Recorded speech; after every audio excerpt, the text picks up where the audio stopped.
आज विधान परिषदेमध्ये विशेष मुलं ज्याला आपण स्पेशल चाइल्ड म्हणतो आणि त्याचा अर्ली इंटरव्हेन्शन सेंटरची घोषणा माननीय मंत्री महोदयांनी माझ्या लक्षवेधीच्या माध्यमातून केलेली आहे।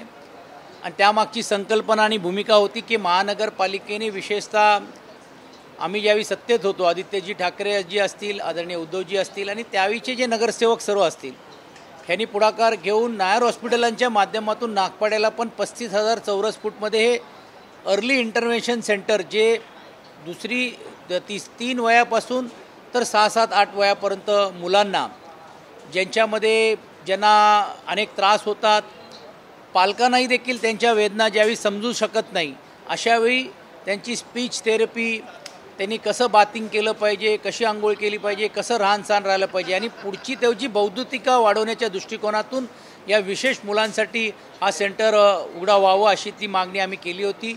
2 महिन्याच्या आत मुंबई महानगरपालिका ही पूर्ण सेंटर्स बनवले जातील आणि या धर्तीवरती निवळ मुंबई नाही, शहर आणि उपशहर नाही तर राज्यांनी पण हा धोरण स्वीकारला पाहिजे आणि जिल्हा स्तरावरती किंवा ज्या महानगरपालिका सक्षम आहे एक मॉडेल मुंबई महानगरपालिकेचा घेऊन त्या राज्यांमध्ये पण देखील हे करता येईल का? कारण आपल्याला सर्वांनाच माहीत आहे की अशा विशेष मुलांच्या काय वेदना असतात, काय अडचणी असतात। मी बोलत असताना पण ईशान अवस्थी नावाच्या मुलाचा पण उल्लेख केला, ज्याच्या नावावरती तारे जमीन पे हा चित्रपट देखील 2007 साली आपण सर्वांनीच पाहिलेला असेल। पण दुर्दैवाने म्हणावं लागेल की आपण चित्रपट पाहायला आपापल्या घरी गेलो, परंतु त्या घटकाला कुठेही न्याय देण्याची भूमिका ही कुठच्याही राज्यकर्त्याकडे किंवा समाजसेवामध्ये काम करणाऱ्या लोकांची नव्हती। पण आज मला या गोष्टीचा आनंद आहे की ह्या प्रश्नाचा लक्षवेधीच्या माध्यमातून शासनाचं लक्ष वेधून हा राज्यभरासाठी धोरण पुढच्या काळामध्ये करावं अशी मागणी आज आग्रही करण्याचं काम केलेलं आहे।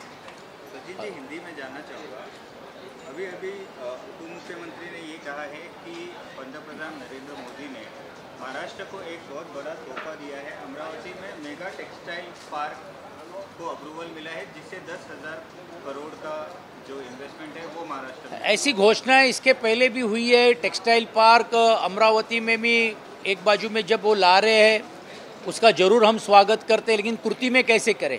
क्योंकि यही अमरावती में टेक्सटाइल पार्क लाने के वहाँ पे अचलपुर की नामक जो टेक्सटाइल मिल है, जो नेशनल टेक्सटाइल कॉरपोरेशन के तहत चलाई जा रही है, वो बंद करने का काम किया जा रहा है। गए 2 साल से कोविड के बहाने में लेकर अचलपुर के वहाँ के लोग बेरोजगार हो रहे। उन्होंने तो बच्चू कडू जी को लिए कहा और बोले चलो हम भी आपके साथ टाकी पर जाकर बैठने के लिए तैयार है। ये एक बाजू में नेशनल टेक्सटाइल कॉरपोरेशन की जो उनके अत्यरक्त में वो मिले बंद करना और प्राइवेटाइजेशन के लिए बढ़ावा देना, ये एक बहुत अलग तरह की भूमिका देखने मिलती है। इसलिए एक बाजू में स्वागत करते हुए हम ये मांग करेंगे कि 10,000 करोड़ में से कुछ निधि अचलपुर के लोगों को भी दी जाए जो अमरावती में है, और उसके ही तहत नेशनल टेक्सटाइल कॉरपोरेशन की मुंबई में महानगरपालिका के हद में हो, बार्शी में हो और अचलपुर में हो, सभी जो मिले जो बंद किए उसको शुरुआत करने का काम किया जाए। मुंबई शहरामध्ये आज प्रचंड गिरणी कामगारांचा मोठा मोर्चा आला होता आणि या मोर्चामध्ये आज हीच मागणी होती की या सर्व गिरण्या जे NTCच्या माध्यमातून जे बंद करण्याचं काम केलेलं आहे ते परत पूर्वरित सुरू करावं।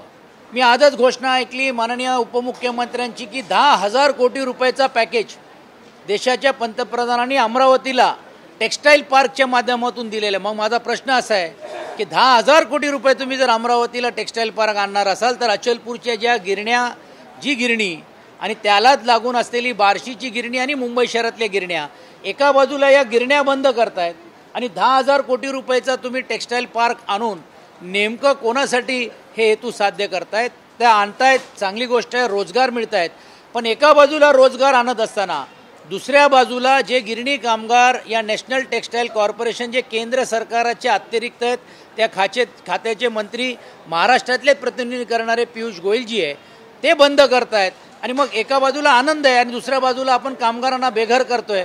तर ही एक वाटते एकमेकांवरती विपरीत असलेली भूमिका आहे आणि म्हणून ते चालू टेक्सटाइल पार्क ज्यावेळी तुम्ही आणत असताना तुम्ही याही गिरण्या सुरू ठेवायला पाहिजे अशी ती आमची आग्रहाची मागणी राहणार आहे। सॉरी नहीं, मुझे पता नहीं, I am sir, sorry. Bageshwar Maharaj जो जिन्होंने तुकाराम महाराज की तुलना हाँ ये की थी, इंसल्ट निंसेड़ी दी। उनका प्रोग्राम है, बीजेपी ने ऑर्गेनाइज नहीं, मुझे पता नहीं है, मुझे मेरी जानकारी नहीं, मुझे इस चीज़ की जानकारी नहीं है। लेकिन ऐसे सामाजिक क्षेत्र के ऊपर काम होते हैं, कुछ विवादी बयानबाजी से लोग कुछ थोड़ा बाजू में रहना चाहिए। आप सबको पता है कि हर एक के बारे में अलग अलग प्रतिमा और हर एक के बारे में एक अलग अलग भावना ये हमारी रहती है। और कोई किसी की इन संतों की और भगवान की तुलना अगर जो मनुष्य में हो, क्योंकि कलयुग में कहा जाता है कि कलयुग का ये ऐसा प्रभव है कि जहाँ हमको भगवान वापस जन्म नहीं लेंगे, भगवान के विचार, भगवान के रूप ये साधु संतों के माध्यम से लिया जाता है। लेकिन अगर कुछ उसमें से ही अगर खुद को भगवान मानने लगे और खुद ही कहने लगे, तो मुझे लगता है ये चीज़ें न हो। तो ज़रूर उनके विचारधारा को लेकर कोई अगर समाज में काम करता है तो उसके लिए स्वागत है। और मुझे इसकी जानकारी नहीं है कि ऐसा कोई प्रोग्राम हो रहा है या वो प्रोग्राम में हमारे लोग जाएंगे या नहीं जाएंगे। लेकिन जैसे मैंने कहा कि जो मानने वाले होते हैं, जो इस विचार को धारणा करने वाले होते हैं, आप अपने स्तर के ऊपर उस कार्यक्रम में शरीक हो सकते हैं। उद्धव ठाकरेंनी पेडला सभा घेतली होती, परवा एकनाथची सभा आहे, त्याचं एक टीजर लॉन्च करण्यात आलं आहे. त्या टीजर लॉन्चमध्ये उद्धव ठाकरेंनी कडक टीका केली आहे. कसं आहे, टीका करणं जर त्याला खऱ्या अर्थाने जर करायचं असेल तर टीजर लॉन्च करून नाही तर ती सभा घेऊन त्यांनी करण्याचं काम केलं पाहिजे होतं.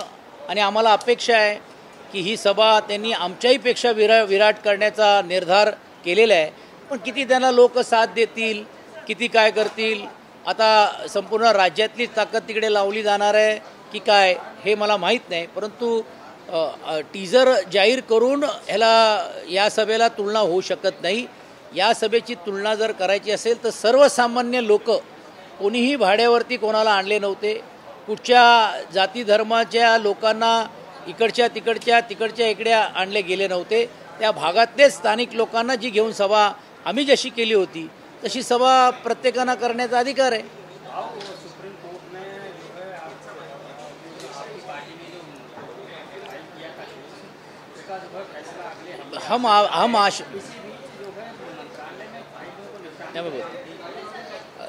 हम तो आशा करते हैं कि जैसे सुन रहे लोग कि लास्ट कैबिनेट है, लास्ट ये हो, हम तो आशावादी है कि निर्णय हमारे पक्ष में हो.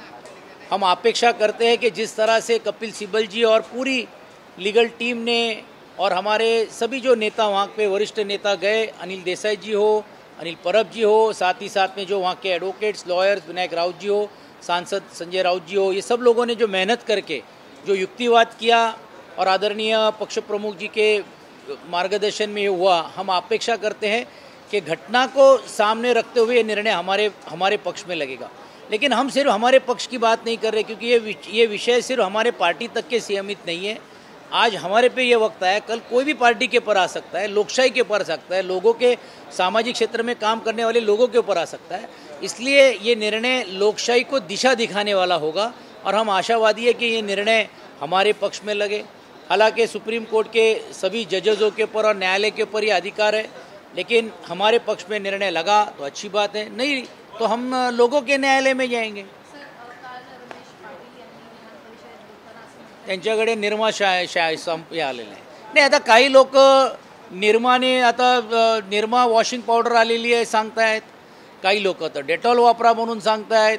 पण अशा सर्व लोकांकडनं लांब राहण्याचीच भूमिका ही लोक घेत आहेत, कारण त्यांना हे माहीत नाही आहे की कितीही तुम्ही जर केलेले जे दाग आहेत, निरमा पावडर असू द्या किंवा काही असू द्या, ज्यांच्यावरती अशा प्रकारे लागलेले दाग आहे हे ते कदापि मिटू शकणार नाही. आणि हे सर्वसामान्य लोकांना माहीत आहे. आणि म्हणून सत्ता आहे म्हणून लोक याच्याबद्दल बोलत नसतील, सत्ता आहे म्हणून लोक पुढे पाठी फिरतात. पण सत्ता गेल्यानंतर हीच लोक ह्यांच्या बाबतीत काय बोलणार आहे हे उद्या असलेल्या समाजामध्ये काम करणाऱ्या क्षेत्रातल्या लोकांना कळेल. सर, बागेश्वर धाम या जे महाराज आहेत त्यांची एक कार्यक्रम होणार आहे मीरा भाईंदरला, मला त्याला विरोध आहे अशा प्रकारचं. नाही, मला काय याच्यातली माहिती नाही आहे. परंतु आपण सर्वांनाच मी सांगू इच्छितो की हा कलियुग आहे. कलियुगामध्ये परमेश्वराने पण सांगितलं होतं की बाबा मी परत जर जन्म घ्यायचा असेल तर मी हे कलियुगात घेणार नाही, आणि तेही घेतलं तरी देखील माझे विचार हे साधू संतांच्या माध्यमातून केलं जाईल. आणि म्हणून आपण प्रत्येक साधू संताला आपण त्याचा दर्जा देतो, पण ते देव आहे असं आपण कधी मानत नाही. पण काही लोक मीच देव आहे असं जर म्हणायला लागले तर मला असं वाटते हा प्रश्नचिन्ह निश्चितपणे निर्माण होण्याची शक्यता नकारता येणार नाही. महाविकास आघाडी म्हणून अजूनपर्यंत शिवसेना पक्ष या नात्याने आमच्याकडे विधिमंडळामध्ये किंवा आमचे विरोधी पक्षांकडे पण देखील अशातला कुठचाही विषय किंवा विचार याला विरोध करा किंवा पाठिंबा द्या आलेला नाही आहे. मला माहीत नाही, परंतु याच्यातली अधिकची माहिती घेऊन मला असं वाटतं याच्यावरती बोलणं योग्य राहील.